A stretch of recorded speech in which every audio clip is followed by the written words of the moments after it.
नमस्कार. सखी सह्याद्रीच्या आजच्या भागात मी श्वेता सोपारकर आपलं सर्वांचं मनापासून स्वागत करते. मैत्रिणींनो, आयुष्याच्या शाळेत इयत्ता नसते, तुकडी नसते, इतकंच काय तर मे महिन्याची सुट्टीही नसते. स्वतःचा शोध घ्यायला, नवीन काहीतरी शिकायला कोणीही आपल्याला वेळ देत नसतं. तर हा वेळ आपल्यालाच शोधायचा असतो. प्रत्येक व्यक्तीचं स्वतःचं असं मूल्य असतं. इतरांचा प्रभाव जसा आपल्यावर पडतो तसा आपला प्रभावही इतरांवर पडत असतो. व्यक्तिमत्व विकास साधण्यासाठी स्वतःला समजून घेणं अतिशय महत्त्वाचं आहे. शब्दांपेक्षा आपल्या अस्तित्वातून आपण जास्त प्रभावीपणे संवाद साधू शकतो. पण जसजसं आपण मोठा व्हायला लागतो तसतसं या गोष्टीकडे आपलं दुर्लक्ष व्हायला लागतं. आपलं अस्तित्व दुबळं व्हायला लागतं. याचं कारण असं आहे की आपल्या भूतकाळातल्या अनुभवांचे अगणित ठसे आपल्या मनावर उमटलेले असतात. आपल्या आयुष्यात ही निरागसता, मैत्रीभाव आणि स्वाभाविकता परत मिळवता येईल का? थोडक्यात आपला व्यक्तिमत्व विकास कसा करता येईल यावरच आज आपण चर्चा करणार आहोत. आपला आजचा विषय काय आहे तो बघूया.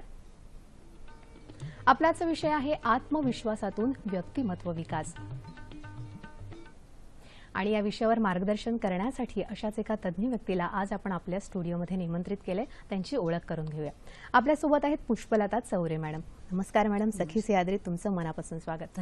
मॅडम बद्दल सांगायचं म्हणजे त्यांनी मार्केटिंगमध्ये MBA केल्यानंतर इंटरनॅशनल मार्केटिंग आणि फॉरेन ट्रेडमधून पदव्युत्तर शिक्षण घेतलंय.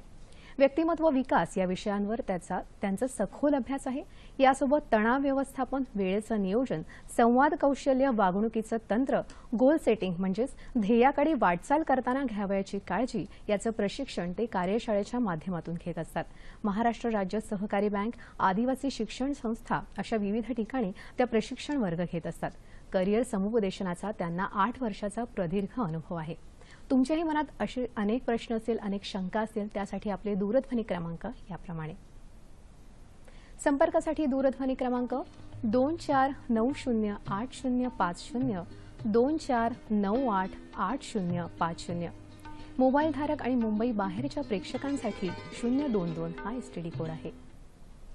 नेहमीप्रमाणे एक छोटीशी विनंती, प्रश्न विचारताना आपल्या टीव्ही संचाचा आवाज थोडासा कमी ठेवा, जेणेकरून तुमचा आवाज आमच्यापर्यंत व्यवस्थित पोहोचू शकेल. सुरुवात करूया आपल्या आजच्या भागाला.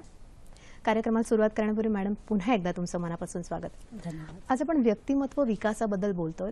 तर यात सर्वप्रथम येते ते व्यक्तिमत्व. तर हे व्यक्तिमत्व म्हणजे नेमकी काय असतं? प्रत्येक व्यक्ती एक व्यक्तित्व घेऊन या जगात येतो आणि जेव्हा तो आपल्या परिसरात वावरतो ते गुणधर्म त्याच्यामध्ये निर्माण होतात. ते शारीरिक, मानसिक किंवा सामाजिक, आणि हे वैशिष्ट्य गुणधर्मांचं जो समायोजन असतो तो आपल्या वर्तनाची चालना निर्माण करतो. आणि या वर्तनाच्या सर्वांगस्पर्शी आणि संघात स्वरूपची गुणात्मकता असते, तेच म्हणजे आपलं व्यक्तिमत्व. बरोबर. व्यक्तिमत्वाबद्दल आपण बोलतोय, तर या व्यक्तिमत्वाचे प्रकार किती आहेत मॅडम? व्यक्तिमत्वाचे तसे आपण जर सायंटिफिकली आणि टर्मिनॉलॉजी बघितली तर ते फार आपण डीपमध्ये जाऊ शकतो. पण ते मी न सांगता आपण जे दैनंदिन दिवसात जे आपण गुणधर्म बघून एका माणसाची प्रवृत्ती किंवा एक माणसाची काय स्वभाव आहे ते सांगतो, ते मी थोडक्यात तुम्हाला सांगणार. एक असते, एक व्यक्तीचं हे असतं की ते कोणत्याही प्रकारचं काम करायला सज्ज असतात. त्याच्यात त्यांची बौद्धिक पात्रता, त्यांची कल्पनाशक्ती आणि त्यांचा जे सगळ्यात महत्त्वाचं म्हणजे कुतूहल, ते त्यांना प्रत्येक गोष्ट त्यांना माहिती असायला पाहिजे. त्याच्यानंतर असतं काही तुम्ही बघणार ते खूप प्रामाणिक असतात आणि हे प्रामाणिकपण त्याच्यामध्ये आपण ते ऑर्डर फॉलो करणारे असतात आणि त्याच्यानंतर निर्देश घेऊन ते काम कसंही रीतीने ते पूर्ण करायचं आणि मग पुढे व्हायचं. आणि त्यांची विवेचन शक्ती आणि त्यांची शिस्त म्हणजे डिसिप्लिन हे फार महत्त्वाचं असतं त्यांच्यासाठी. काही लोक असतात ते फार बहिर्मुखी असतात, म्हणजे कुठेही जाऊन कोणत्याही लोकांशी चर्चा करणे, बोलणे त्यांना फार आवडतं आणि ते जे आहे त्यांची जी भावना असते ती फार सकारात्मक असते. लोकांमध्ये मिसळायला त्यांना फार आवडतं. आणि हे जे लोक असतात त्यांना रिस्क घेणे आणि ते घेऊन पुढे जाणं ते त्यांना फार असतं. आणि दुसरे असतात ते प्रत्येक गोष्टीला सहमती देतात. बरं. म्हणजे आपले डिसिजन ते स्वतःहून घेऊ शकत नाही, पण ते जर कोणी तुम्हाला सांगितलं की हे बरोबर आहे तर ते सहमत होऊन मग पण ते त्याचं विवेचन करणार नाही. बरोबर. म्हणजे निर्णय क्षमतेचा अभाव असतो. पण ते चांगले कार्यकारी असतात.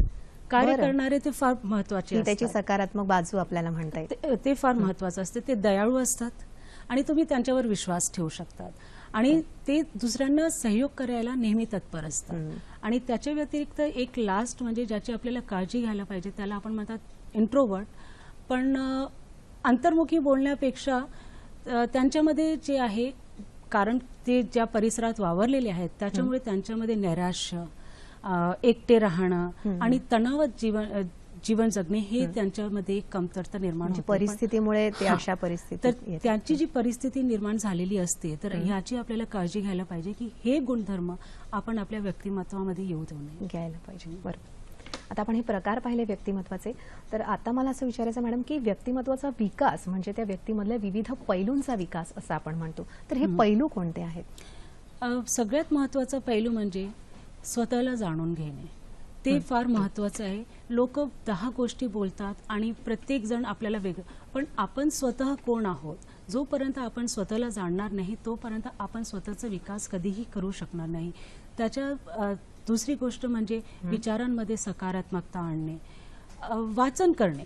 वाचन हे फार महत्त्वाचं आहे। आजच्या युगात टेक्नॉलॉजी एवढी वाढली आहे की वाचन संपत चाललंय, पण ती वाचनाची आवड आपल्याला निर्माण करायला पाहिजे। लोकांना भेटणे आणि मग त्यांच्याशी होणारे जे संवाद आहेत त्याच्यामुळे आपले विचार वाढतात, आपली सकारात्मकता वाढते आणि तणावात जीवन जगू नका, थोडं विनोदी राहा। तुम्हाला विनोद करता येत नाही पण दुसऱ्यांच्या याच्यावर तुम्हाला हसता आला पाहिजे, ते फार महत्त्वाचं आहे थोडंसं, कारण तणाव हे असणारच पण तणाव ते पण तुम्ही स्वतः निर्माण करता। हो, या व्यक्तिमत्वाच्या पैलूंबद्दल आपण बोलूच या, परंतु कार्यक्रमात पहिला फोन आपल्याला आलेला आहे। रवींद्र कुडाळकर पुण्याहून आपल्याशी बोलतायत। नमस्कार। हा नमस्कार, मी रवींद्र कुडाळकर पुण्याहून बोलतोय। एखादी व्यक्ती हुशार असते, बुद्धिमत्ता असते, तिचं कामही छान असतं, पण समूहामध्ये काम करताना वैयक्तिक द्वेष म्हणा, ईर्ष्या म्हणा, स्पर्धा म्हणा, यामुळे इतर लोक त्या व्यक्तीचा आत्मविश्वास आणि काम हाणून पाडतात। अशा स्थितीमध्ये त्या संबंधित व्यक्तीने आत्मविश्वास कसा परतून आणावा आणि उत्तम काम करावे? धन्यवाद। धन्यवाद रवींद्रजी, तुमच्या प्रश्नाबद्दल अतिशय महत्त्वाचा मुद्दा तुम्ही या ठिकाणी मांडलाय, काय सांगाल मॅडम? जे आपण आता चर्चा करत होतो की पैलू काय आहे, हे एक फार महत्त्वाचं आहे। कारण नक्की हे आहे की आपण जेव्हा प्रगतीवर वाटचाल करतो तेव्हा 10 लोक आपल्याला खाली पाडणारे असतात आणि त्याच्यामुळे आपलं मनोबल खचतं, पण त्या मनोबलला आपल्याला जर कंटिन्यू ठेवायचं आहे तर पहिल्यात सगळ्यात महत्त्वाची गोष्ट म्हणजे आपलं जे आत्मपरीक्षण आहे ते सतत करत राहणं फार गरजेचं आहे आणि स्वतःवर विश्वास कधी कमी होऊ देऊ नका। आणि दुसरी गोष्ट म्हणजे तुम्हाला जर माहिती आहे की तुमचं काम चांगलं आहे तर मग तुमचं मनोबल उलट वाढायला पाहिजे आणि याच्यावर आपण एक हे घेऊ शकतो, एक छोटासा मुद्दा आहे ते भय आणि राग। तर भय आणि राग या गोष्टीला तुम्ही याच्यामध्ये आणून देऊ नका। आणखी तुम्हाला काही याच्यावर जर म्हणायचं असेल तर सर तुम्ही मला विचारू शकता। बरं, हां आहेत का ते लाईनवर की नाही ते आहेत ना? अच्छा, कार्यक्रमात आणखी एक फोन आलाय, विवेक कांबळे यवतमाळवरून आपल्याशी बोलतायत। नमस्कार।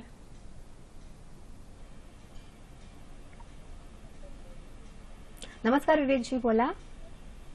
मॅडम, मला हा प्रश्न विचारायचा आहे की हां व्यक्तिमत्व विकासामध्ये पोशाख आणि हॅलो हां बोला। हॅलो, व्यक्तिमत्व विकासामध्ये पोशाख आणि इंग्रजी भाषेचं कितपत महत्व आहे? बरोबर, अच्छा, नमस्कार। धन्यवाद विवेकजी तुमच्या प्रश्नाबद्दल। वेशभूषेबद्दल त्यांना वेशभूषा प्रश्न आहे। आणि कांबळे साहेबांनी आपले भाषेवर नक्कीच, कारण भाषेवर प्रभुत्व, मग ते इंग्रजी भाषा असू देत किंवा आपली मातृभाषा असू देत, आणि पेहरावा। आज जर आपण बोलत आहोत, इथे आम्ही बसलेलो आहोत, जर आमचं पेहरावा तुमच्या अपेक्षेप्रमाणे नसलं तर आम्हाला खात्री आहे की तुम्ही थोडंसं ते प्रोग्राम बघायला सुद्धा 2 मिनिटं विचार करणार। तर पेहरावा याच्या म्हणजे असं नाही की तुम्ही ब्रँडेड कपडे घातले पाहिजे, पण तुमच्याकडे जी पोशाख आहे तुम्ही ते जर नीट नेटके घातले आणि त्यांना तुम्ही जेव्हा तुम्ही बसता उठता तेव्हा तुम्ही त्याची काळजी बरोबर घेतली तर ते तुम्हाला फार उपयोगी पडेल। आणि जे आपली भाषेबद्दल तुम्ही जे म्हणालात, भाषा, इंग्रजी भाषेचा आज खूप बाऊ केला जातो की तुम्हाला इंग्रजी जर येत नसेल तर तुम्ही मागे राहणार। जर तुम्ही कॉर्पोरेट लेवलवर आहात तर डेफिनेटली तुम्हाला हे जे आहे कमतरता थोडी जाणवणार. पण जर तुम्ही त्याच्यावर अभ्यास केला, तुम्ही स्वतः मेहनत केली, तर इंग्रजी भाषा तुम्ही लवकरात लवकर शिकू शकता. तर हे जे आहे हे असे अडथळे आहेत जे तुम्ही आरामशीर तुम्ही पार करू शकता. तर तुम्ही याच्यावर थोडासा प्रयत्न करा आणि तुम्हाला आणखी पुढे गायडन्स हवं असेल तर तुम्ही कधी आम्हाला कॉन्टॅक्ट करू शकता. बरोबर, म्हणजे आपण आपल्या त्या पोशाखामध्ये आपण कम्फर्टेबल जे म्हणतो ते आपण असायला पाहिजे. आणखी एक मुद्दा मॅडम की व्यक्तिमत्व विकासाची ही एक प्रक्रिया आहे की हळूहळू तो व्यक्तिमत्व विकास होत जातो. तर अशा वेळी या व्यक्तिमत्व विकासाचे विविध टप्पे असे काय आहेत?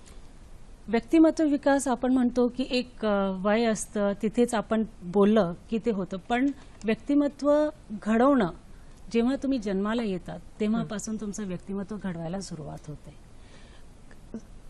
तुम्ही जन्माला ते 2 वर्षापर्यंत तुम्हाला वाटतं की त्या मुलाला काही कळत नाही, तो काही बघत नाहीये, त्याला काय आम्ही जे बोलतोय किंवा भांडतोय किंवा काही जर आमची भाषा जर चांगली नाहीये तर त्याला काय करणार, तो तर आता फक्त 6 महिन्याच्या किंवा 2. पण या वेळेस त्याच्यामध्ये एक ट्रस्ट निर्माण होते, याच्यामध्ये त्याला एक सुरक्षेची भावना निर्माण होते. जे परिसर त्याच्यामध्ये सुरक्षा निर्माण होईल त्याच्या मनामध्ये किंवा असुरक्षितता निर्माण होईल. आणि इथूनच स्पर्श त्याला जाणवतो वगैरे. तर इथूनच फक्त स्पर्श नाही पण तो जो ऐकतोय ती भाषा त्याला कळत नाही, पण ते भाषेचे जे साऊंड व्हायब्रेशन आहे ते त्यांना जास्त कळतं. आणि मग ते 2 ते 4 वर्ष जेव्हा मूल चालायला लागतं तेव्हा तुम्ही बघणार की मुलं खूप जिद्दी होतात, अंग टाकून रडणार किंवा जे हवंय ते घेऊनच मानतात आणि कोणालाच ते भीत नाही किंवा काही नाही.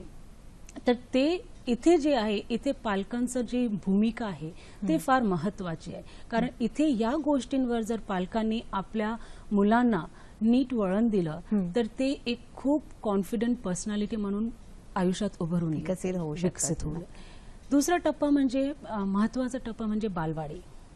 इथून त्याचा प्रवास सुरू होतो दुसऱ्या जगाशी आपला संवाद साधण्याची. दुसरे जे आहेत मुलं त्यांच्याशी, तर तिथे विविध प्रकारचे त्याला मुलं भेटतील आणि त्यांच्याशी तो शिक्षिका भेटेल, आईकडून आजोबाकडून तो आता दुसऱ्या परिसरात जातोय. तर तेव्हा जे आहे ते पालकासोबत त्याच्या शिक्षिकाची पण खूप महत्वाची भूमिका असते. आणि इथे जर त्यांचं वळण बरोबर लावलं गेलं तर ते फार सक्सेसफुल होतात.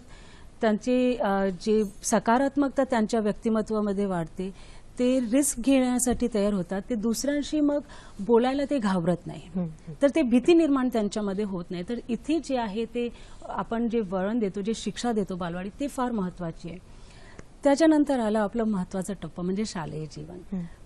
1ली पासून ते 10वी पर्यंत एक शिक्षक किंवा एक शाळा, एकच आपला जे वातावरण असतं त्याच्यामध्ये आपण आपल्याला कम्फर्टेबल वाटतं. बरोबर. पण त्यामध्ये जे वेगवेगळे लोक येत जातात आयुष्यात, त्याच्यामधून वेगवेगळे विषय आहे. काही विषय आपल्याला जमतात, काही विषय आपल्याला नाही जमत. आणि नाही जमले आणि जर घरात त्या विषयाबद्दल जर नकारात्मक सहकार्य भेटलं मुलांना तर तिथून मग मुलांची घसरण सुरू होते. व्यक्तिमत्व विकासाची प्रक्रिया कशी असते हे मॅडमकडून आपण जाणून घेणारच आहोत. आपल्या कार्यक्रमात पुढचा फोन आपल्याला आलाय. उमा महाजन तासगाववरून आपल्याशी बोलतायत. नमस्कार मॅडम. हॅलो, बोला. विषय खूपच छान आहे. व्यक्तिमत्व विकासामध्ये अनुवंशिकता, पर्यावरण, संस्कृती, आध्यात्मिकत्व, बुद्ध्यांक, भावनांक, नैतिक मूल्ये, धर्म याचा काय परिणाम होतो? दुसरा प्रश्न आहे, सकारात्मक म्हणजे काय? बर, धन्यवाद उमाजी, तुमच्या प्रश्नाबद्दल. अतिशय छान प्रश्न तुम्ही विचारलाय. अनुवंशिकतेचा काय मुद्दा आहे, काय सांगाल मॅडम याबद्दल? अनुवंशिकतेचा डेफिनेटली फार प्रभाव पडतो व्यक्तिमत्वावर. पण फक्त अनुवंशिकता आहे म्हणून आपला मुलगा पण रागीट होणार किंवा आपला मुलगा पण डॉक्टर होणार किंवा इंजिनियरच होणार किंवा ऍक्टर होणार हे असं नाही आहे. कारण जे आपण प्रत्येक व्यक्ती आपलं एक व्यक्तिमत्व स्वतः घडवतो आणि तो जो बघतो आणि त्याच्या तिथून जे त्याची सुरुवात होते, आपल्या परिसराला कसं नियोजन करायचं, कसं त्याला बघायचं आणि कशी त्याची चाचणी करून मग आपलं ध्येय कसं निर्धारित करायचं. तर हे सगळे जे तुम्ही गुण म्हणालात, जे संस्कार आहेत, पण जर हे संस्कार, कारण कोणतीही गोष्ट फक्त एकदा सांगितली आणि मग सोडून दिली तर त्याचा प्रभाव कमी होतो. तर त्याचा प्रभाव आपल्या आयुष्यामध्ये नेहमी बनून राहावं, त्याच्यासाठी ते परत परत सांगणं, आणि परत परत म्हणजे रोज पण नाही, पण एका पर्टिक्युलर फेज नंतर ते जर तुम्ही सांगत गेले, फक्त बोलून नाही, उदाहरण देऊन किंवा स्वतः तशी कारकिर्दी करून जर तुम्ही दाखवली आपल्या मुलांना, तर नक्कीच जे तुम्ही आता गुणधर्म सांगितले, अनुवांशिकपणा किंवा हे, तर ते फार तुम्ही, आणि जसं तुम्ही आपल्या मुलांना, होऊ शकते तुमच्या परिवाराची जे आहे, कुटुंबाची जे मागची हिस्ट्री राहिलेली आहे ते बहुतेक चांगली नसेल, पण याचा अर्थ असा नाही की तुमचा मुलगा पण तसा होईल. तुम्ही त्याला न जुमानता तुम्ही त्याची जी पुढची तुम्ही ती वर्तन लावता त्याला, ते त्याचं व्यक्तिमत्व ठरवणार. पण अनुवांशिकपणे तो त्या वाटचालमध्ये जाणार म्हणजे नाही. लहान वयातच त्यांना वळण लावणं अतिशय महत्त्वाचं आहे आणि चांगले आदर्श त्यांच्या पुढे आपण ठेवायला हवेत. आणि त्याचं जे वातावरण आहे ते तुम्ही जर तुम्ही जे आता मला विचारलं की सकारात्मकता म्हणजे काय, तर हे सकारात्मक जे विचार सरणी जी आहे ते त्याच्यामध्ये पहिलं म्हणजे आत्मविश्वास. आणि सकारात्मक विचार दृष्टिकोन म्हणजे काहीही झालं तरी गिव्हअप करायचं नाही आयुष्यामध्ये, ते सकारात्मक दृष्टिकोन. सकारात्मक दृष्टिकोन जर आपण अडॉप्ट केला आपल्या लाईफमध्ये, तर आपण नेहमी यशाची वाटचाल करणार, आणि कुठलीही अडचण आली तर त्याच्यावर मात करून आपलं आयुष्य पूर्णपणे एक नवीन पद्धतीने आपण सुरुवात करू शकतो. नक्कीच सकारात्मक दृष्टिकोन खूप महत्वाचा आहे आपल्या आयुष्यात. कार्यक्रमात आणखी एक फोन आलाय. अनिल मुंगेकर औरंगाबादवरून आपल्याशी बोलतायत. नमस्कार अनिलजी, बोला. मी अनिल मुंगेकर बोलतोय औरंगाबादहून. व्यक्तिमत्व विकासासाठी लहान मुलांवर संस्कार होतात ते कितव्या वर्षापासून करायला पाहिजेत, आणि त्यामध्ये आजोबा आणि आजीचा सहभाग किती आणि कसा असावा? धन्यवाद अनिलजी तुमच्या प्रश्नाबद्दल. खूप छान प्रश्न विचारला. आताच आम्ही जे बोललो की एक व्यक्तिमत्व घडवण्याची जे वय आहे ते त्याच्या जन्मापासूनच सुरुवात होते, तर त्याचं काही वय नाही. आणि आजी आजोबा हो ते फार महत्वाचं भूमिका निभावतात जेव्हा त्यांची व्यक्तिमत्व घडवण्याची आपण गोष्ट करतो. पण हे जे आहे तुम्ही त्यांना काय वातावरण, तुम्ही जेव्हा बोलता तर त्याचे फक्त तुम्ही जर हे विचार करता की तो 10 वर्षाचा झाला किंवा कॉलेजमध्ये जेव्हा जातो तेव्हा त्याचे व्यक्तिमत्व घडतं असं नाही.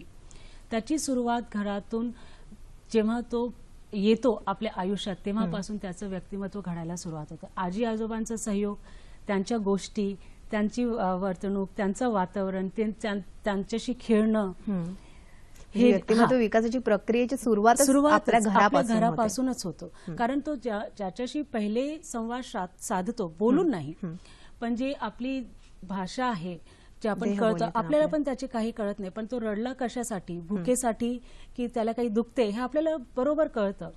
तर तेच आपल्याला पण कळतं आणि त्या मुलाला पण कळतं की आपण रागावलो आहोत की आपण खुश आहोत. तर तो वातावरण तुम्ही जसं देणार त्याला लहानपणापासून, त्याच्यामधून त्याच्या व्यक्तिमत्व घडवायला सुरुवात, विकास असा तो घडत जातो.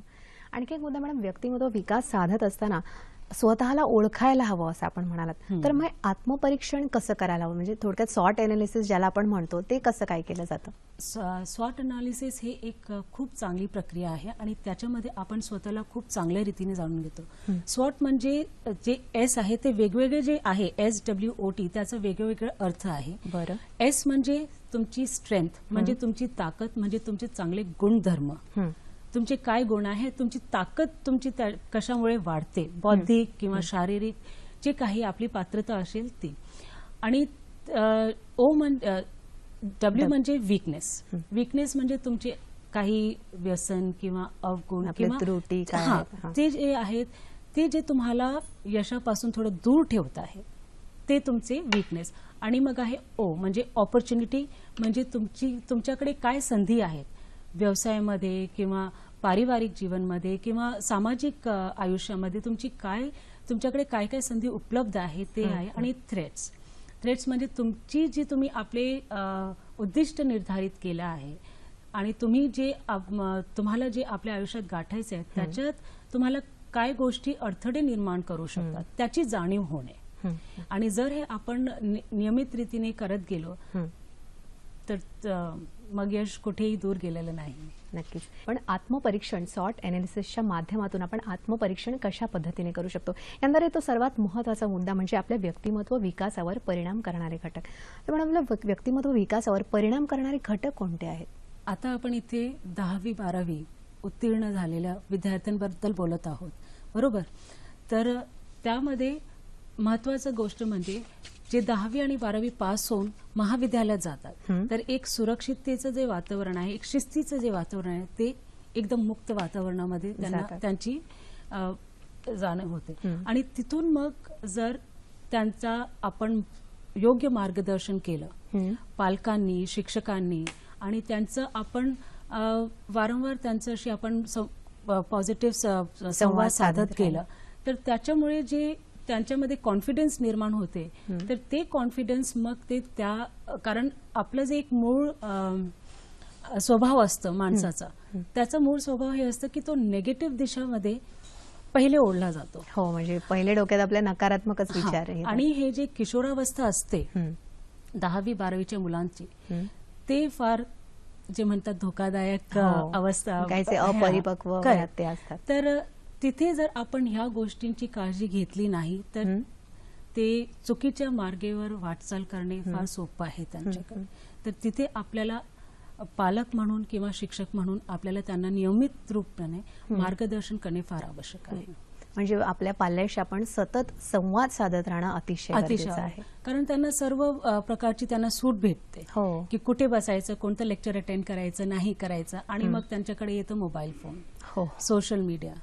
तर हे सगळे जे आहेत आणि काही गोष्टी जे आपल्याला आपले जे आपण उद्दिष्ट निर्धारित केले आहेत तिथून आपल्याला हटवतात आणि आपलं जे फोकस आहे ते चेंज करतात. तर ह्या गोष्टींमधून आपल्याला दूर जाणं भाग. म्हणजे सतत पाल्याच्या संपर्कात राहायला, पाल्याशी आपण संवाद साधत राहणं अतिशय महत्त्वाचं आहे. आणखी एक महत्त्वाचा मुद्दा मॅडम आपण म्हणाल त्याप्रमाणे की स्वतःला आहे तसं स्वीकारणं ही व्यक्तिमत्व विकासाची पहिली पायरी असं आपण म्हणतो. तर याबद्दल काय सांगाल मॅडम? हे सर्वात महत्त्वाचा मुद्दा आहे. कारण आपण दुसऱ्यांबद्दल जर बोलायला गेलं तर आपण दुसऱ्यांची चूक किंवा दुसऱ्यांमध्ये काय अवगुण आहे ते नक्की पटकन आपण सांगू शकतो. पण हे जर आपण स्वतःबद्दल जर बोलायला सांगितलं तर कोणी पहिली गोष्ट म्हणजे कोणीही आपली चूक मान्य करत नाही बरोबर. आणि आपले अवगुण मान्य करत नाही. ही पहिली पायरी, त्याच्यामुळे याला पहिली पायरी म्हणतात. जिथे तुम्ही स्वतःचे अवगुण मान्य करायला लागलं तिथूनच तुमच्या व्यक्तिमत्व विकासाची सुरुवात होते.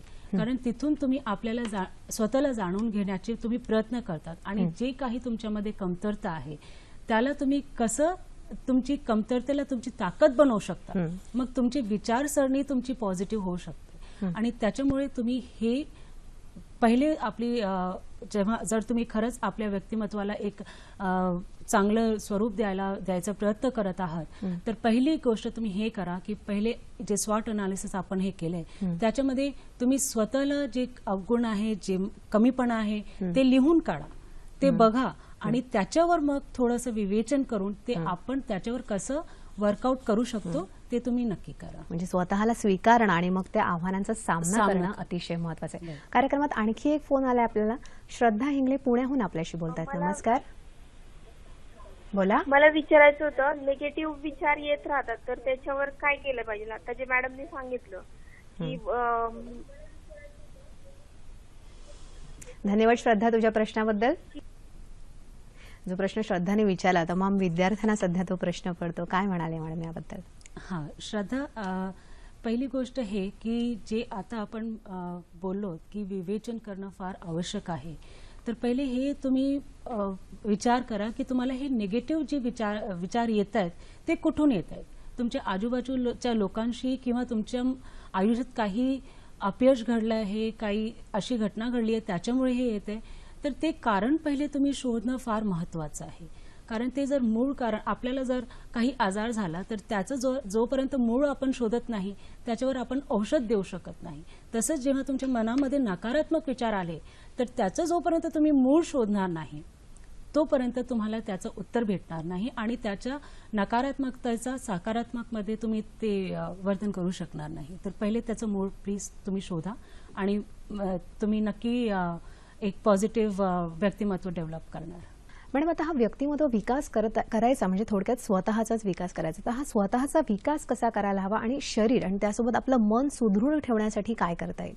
ओके, हे जे तुम्ही विचारलं की स्वतःचा विकास कसं करायचा, आपण 2-3 गोष्टी अगोदरच आपण याबद्दल बोललेलो आहोत. तर जास्त डीपमध्ये न जाता मी फक्त हे म्हणणार की जसं वेळ बदलत जाते त्या बदलत्या वेळेनुसार आपण स्वतःमध्ये बदल आणणे, आपल्या विचारसरणीमध्ये बदल आणणे हे फार महत्वाचं आहे.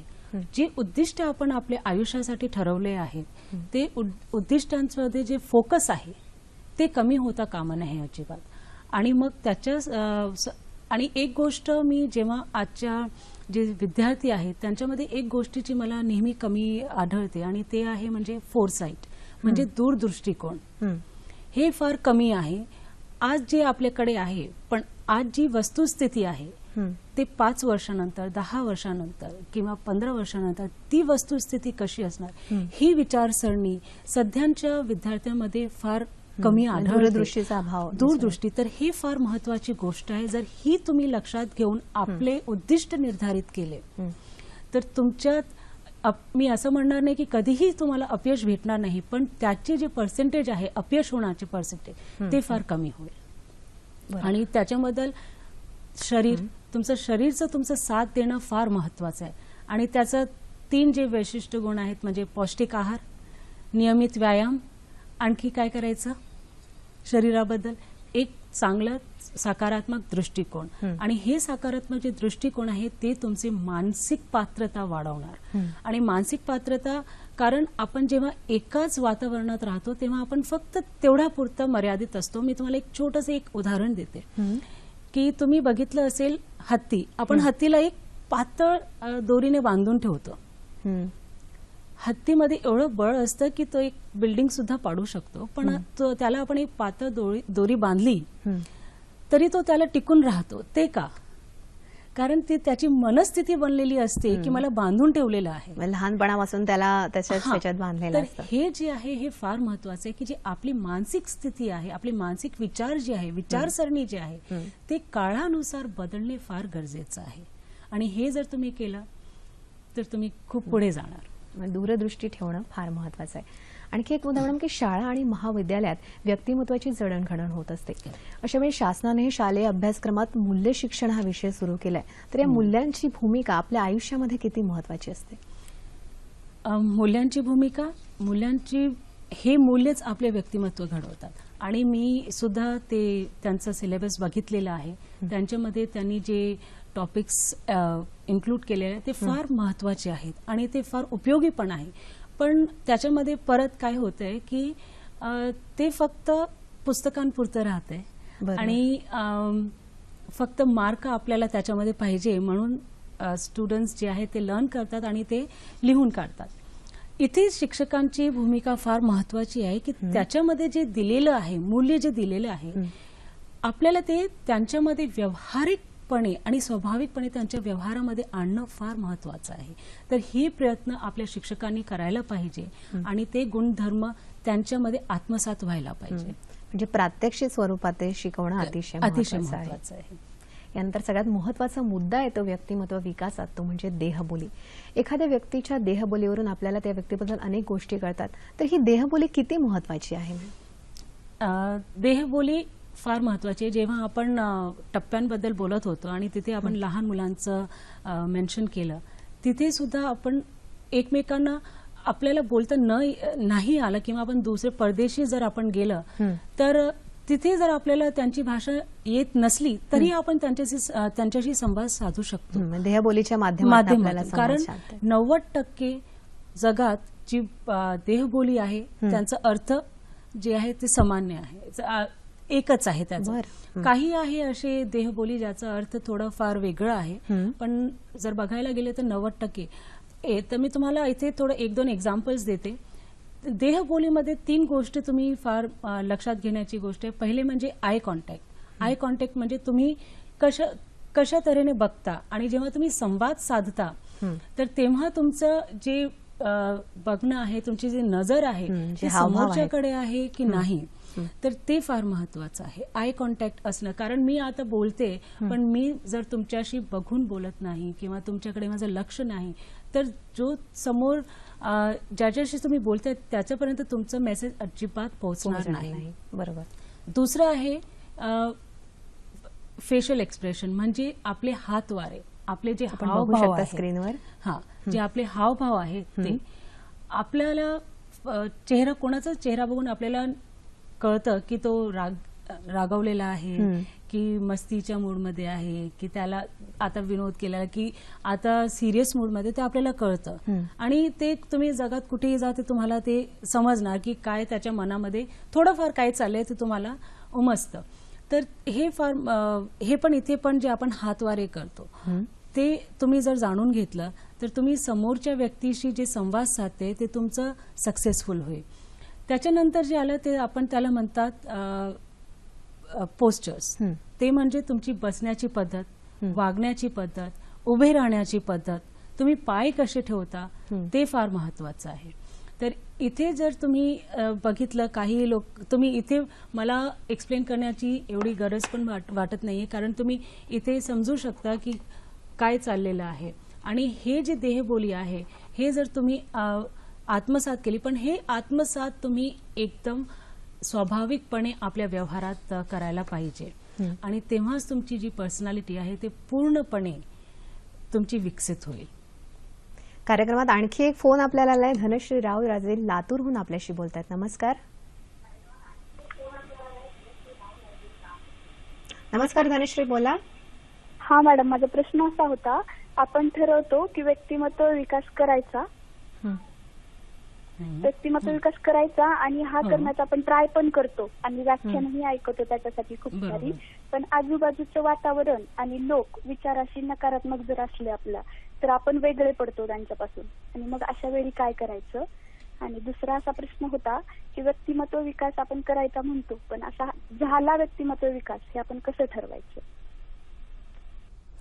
धन्यवाद धनश्री तुझ्या प्रश्नाबद्दल.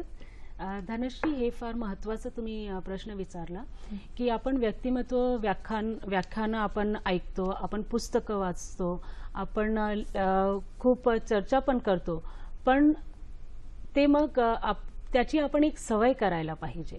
ही एक शिस्त आहे, ही शिस्त आत्मसात आपल्या व्यवहारामध्ये व्हायची फार गरज आहे. आणि तुम्ही जे म्हणाल की आपण आपलं व्यक्तिमत्व विकास झालंय, आपल्याला कसं करणार?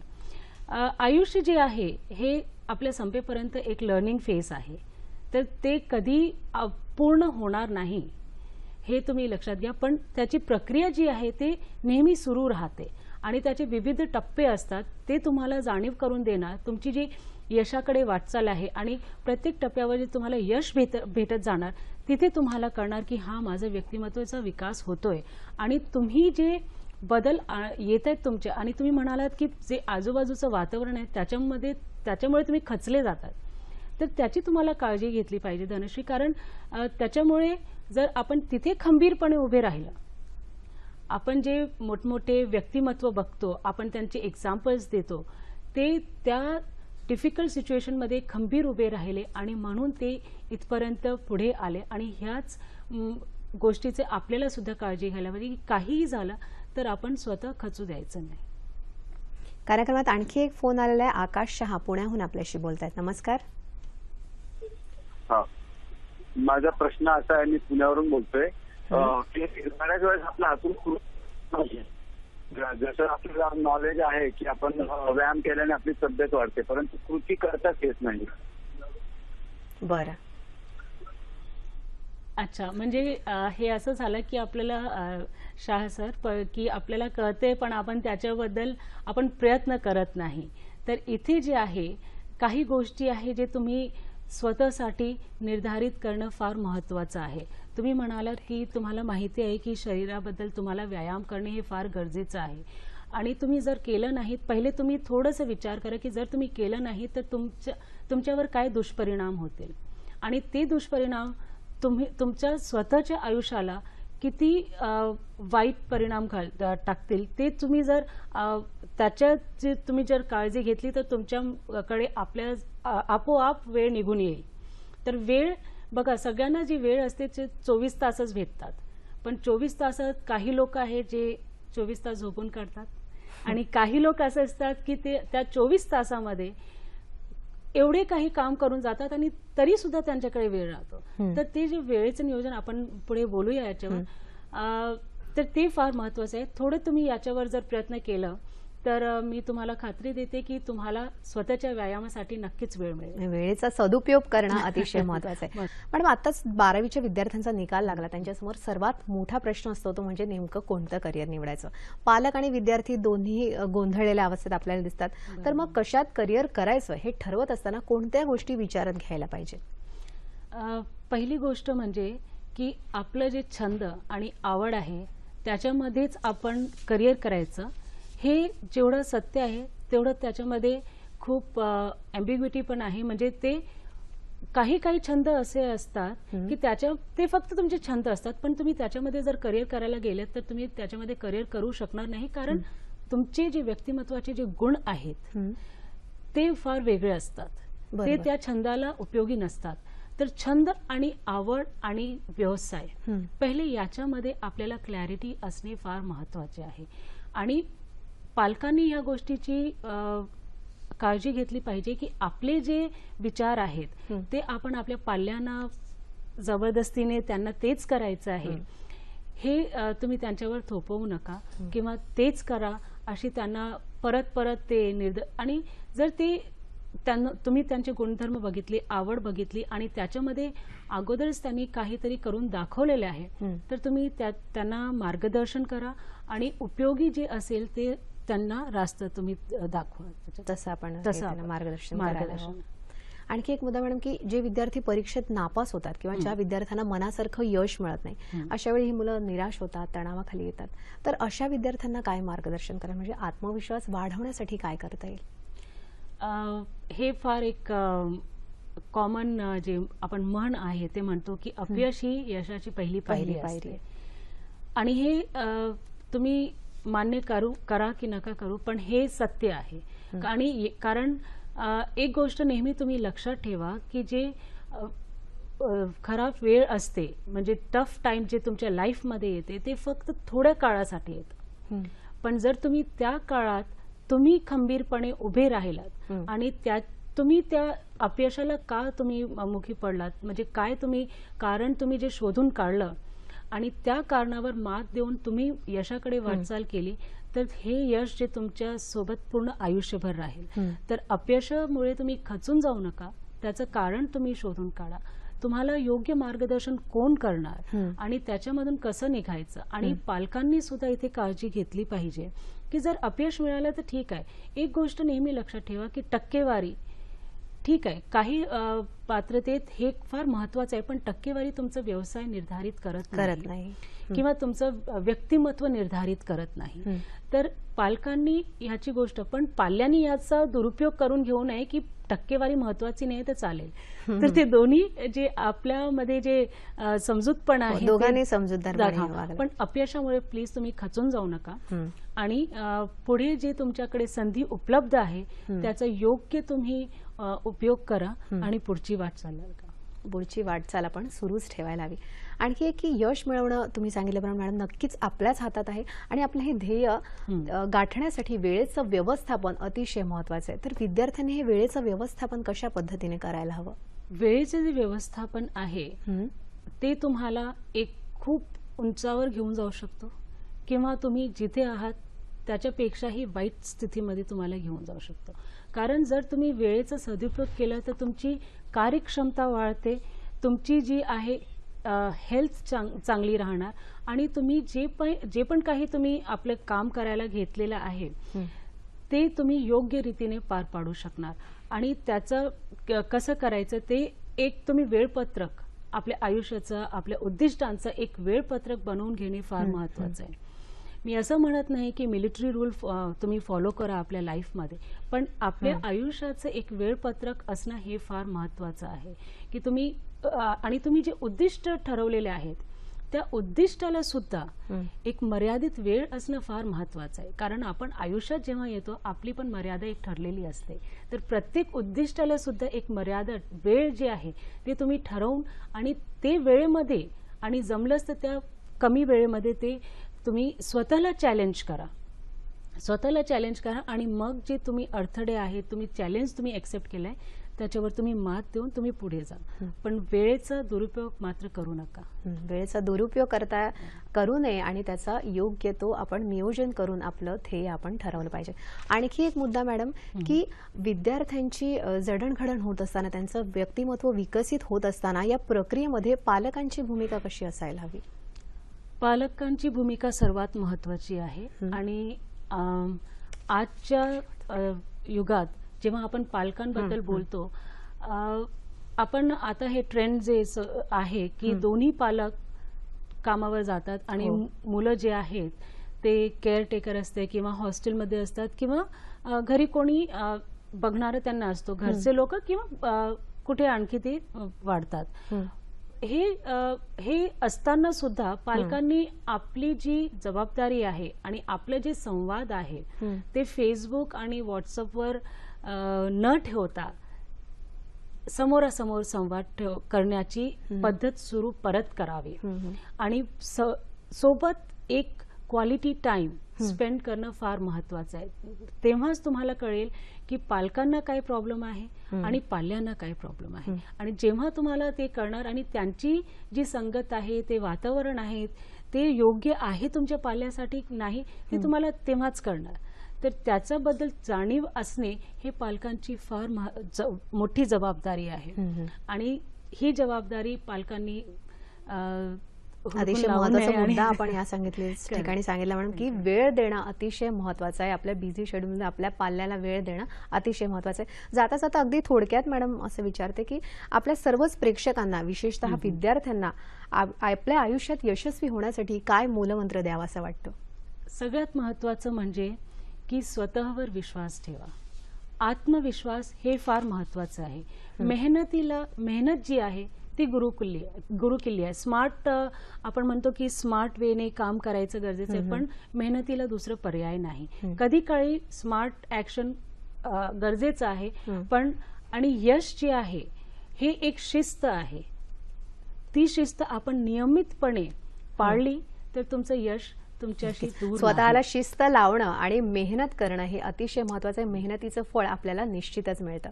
कार्यक्रम कसा वाटला ते नक्की कळवा. यासाठी 2 माध्यम आहेत ती याप्रमाणे: www.facebook.com/sakhisayadri.td आणि आपलं जीमेलचं माध्यम आहे sakhisayadri@gmail.com. या ठिकाणी तुम्ही तुमच्या प्रतिक्रिया नोंदवू शकता.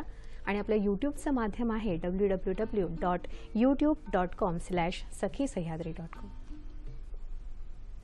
मॅडम, आज आपण या ठिकाणी आलात. अगदी खरं तर विषयाचा आवाका आपला खूप मोठा आहे, तरी कमीत कमी वेळात आपण आपल्या सर्वांना जे मार्गदर्शन केलं त्याबद्दल सखी सह्याद्रीच्या वतीने आपले मनापासून आभार मानते. माझे पण. तुम्ही या ठिकाणी अतिशय महत्त्वाचं सहकार्य केलं, आपले प्रश्न विचारलेत त्याबद्दल तुमचेही मनापासून आभार मानते. पुन्हा भेटूया नवीन विषयासह. तोपर्यंत नमस्कार.